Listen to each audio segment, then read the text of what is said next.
came to OSU is for the amazing program they have out here at Hatfield Marine Science Center. We get to come out here and do this for class credit. It's amazing. Rockfish, surf perch, flatfish. If I had to guess, I would say it's a juvenile kelp. Nice job.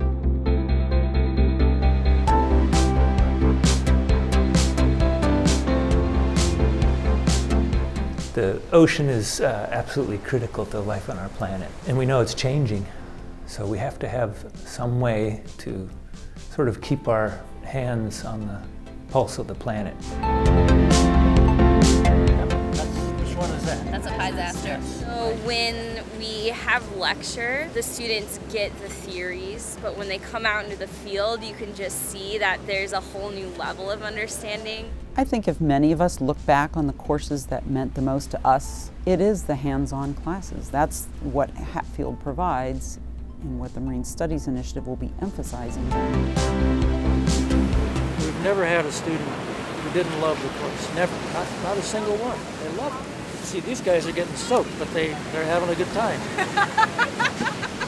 Their training here allowed them to take on jobs that are very, very influential all around the world, in academics, in government, in private industry.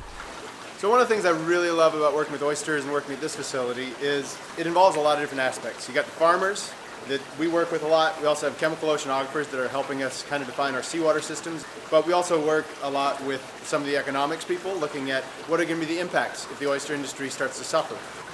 And the teams here are not just scientific teams. They're the community, members of the community or members of industry that are partnering with us on these projects. So that's what makes Hatfield a rather unique place. The ocean and the coast mean so much to different people for different reasons. And the Marine Studies Initiative allows integration of that rather than separation of that.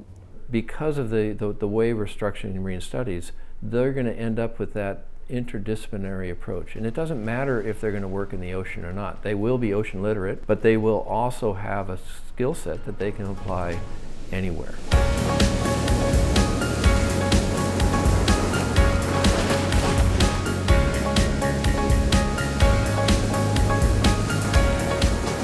As we go forward, it is critical for our students to understand their role in society. And a way to do that is to get this cross-disciplinary education. It's to have those social science classes. It's to spend time on the coast with students from other majors where they can learn from them and understand that big picture that they're trying to be a part of. It's so important, actually, to not limit this to marine science, because if you think about the ocean in its fullest form as a place of recreation, as a place of art, as a place of literature, as a place of general excitement, and you think about the number of people who live around the ocean, how much the ocean affects us in terms of food, in terms of recreation, just its very presence, it's the liberal arts that begins to help us make sense of the complexities around that in the most interesting kinds of ways. This is how we grow critical thinkers. This is how we grow the policymakers of the future. This is how we grow artists and musicians and writers who have a focus on the marine environment, is by allowing everybody to live and work together in a place like the Hatfield Marine Science Center.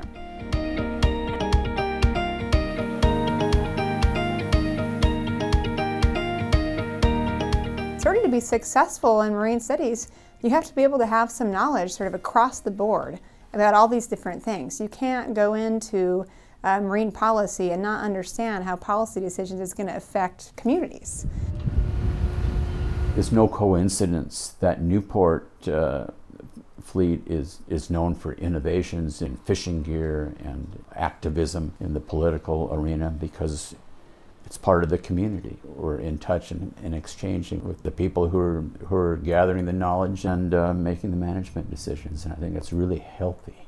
And this little pair and our little pair is another population. We're there because we have a passion for the science, and we have a passion for the organism, we have a passion for the tool, and to be able to take that into your community is just a really powerful thing. Nothing compares to the opportunity here to collaborate with various agencies, to interact with the local community, and to work with students. Having this Marine Studies Initiative and the expansion of the faculty will spread over into the different federal and state agencies that are here, and it'll help to better prepare us for the future. I think the Marine Studies Initiative will continue OSU's leadership in ocean sciences and marine-related activities, and I think that we're going to launch right to the front on the global scene of solving society's challenges. Some of the key issues that we're addressing, such as ocean acidification, such as sustainability of natural resources, such as renewable energy, coastal resilience, those are issues that are going to be critically important, already are critically important around the world. So globally, people should be very interested in what we're doing here. It's not just an experiment, it's going to have a very large impact.